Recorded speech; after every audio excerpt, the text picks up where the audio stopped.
ఈ వ్రతంలో ఉండే ప్రత్యేకత ఏమిటి అంటే నీటి చుక్క కూడా స్వీకరించకుండా ఉండగలగడం నిర్జల ఉపవాస వ్రతం. ఆహారం తీసుకోకుండా కొన్ని రోజులు మనం బ్రతకగలుగుతాం, శ్వాస తీసుకొనకుండా కొన్ని నిమిషాల పాటు ఉండగలుగుతాం, కానీ నీరు లేకుండా ఉండలేని పరిస్థితి. శరీరంలో 70% నీరు. నీరు అంటే ఇక్కడ అర్థం నారాయణ నామం. ఆపో నారా ఇది ప్రోక్త ఆపో వై నరసూనవ. అపహ అంటే నీరు, నారాయణుడు ఆ నీటిలో ఉండే ప్రాణశక్తి.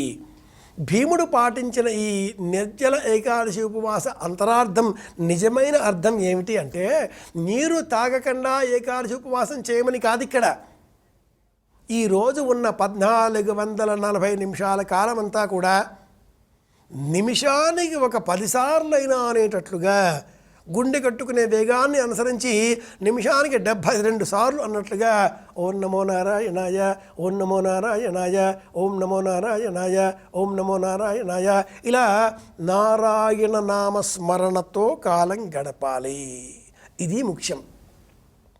దశమి నాటి రాత్రి దశపాపహర దశమి అన్న పేరిట సంకల్పం చేసి ఉపవాసం పాటిస్తున్నాను రేపు అంటూ అనుకొని ఆ రాత్రి దశమి నాటి రాత్రి ఆహారం తీసుకొనకుండా ఉండి ఏకాదశి ఎలాగూ ఉదయము రాత్రి 2 పూటలా కూడా భోజనాన్ని వదిలిపెట్టి ద్వాదశి ఉదయం చక్కగా ఆ శ్రీమన్నారాయణమూర్తిని సాలగ్రాపురంలో ఉండే అర్చామూర్తిని గంధం అక్షింతల చేత పుష్పముల చేత తులసి మాలికల చేత అర్చించి షడ్రసోపేతమైన నివేదనలను ఆ సాలగ్రామకు సమర్పించిన అనంతరం బంధుమిత్రాదులతో వరుసలుగా కూర్చుని భోజనం చెయ్యాలి. ఏకాదశి భోజనం ఎప్పుడు చేసినా దాని అర్థం ఏమిటి అంటే ద్వాదశి భోజనం. ఏకాదశి నాడు ఉపవాసం, ద్వాదశి నాడు ఈ వ్రతానికి సంబంధించి ఏకాదశి వ్రతానికి సంబంధించి మనం చేసేటటువంటి భోజనం ఎప్పుడూ ఒక్కరు భోజనం చేయకూడదు. కేవల అఘోభవతి కేవల అది. అఘము అంటే పాపము.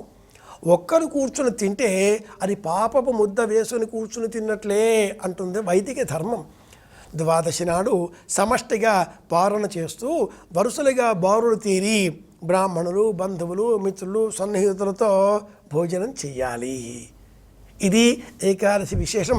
జ్యేష్ఠమాసంలో శుక్లపక్షంలో వచ్చే ఏకాదశి నాటి ఉపవాసం సంపూర్ణమైన ఏకాదశులను పాటించిన అనుసరించిన పుణ్య ఫలాన్ని బలాన్ని మనకు అనుగ్రహిస్తుంది.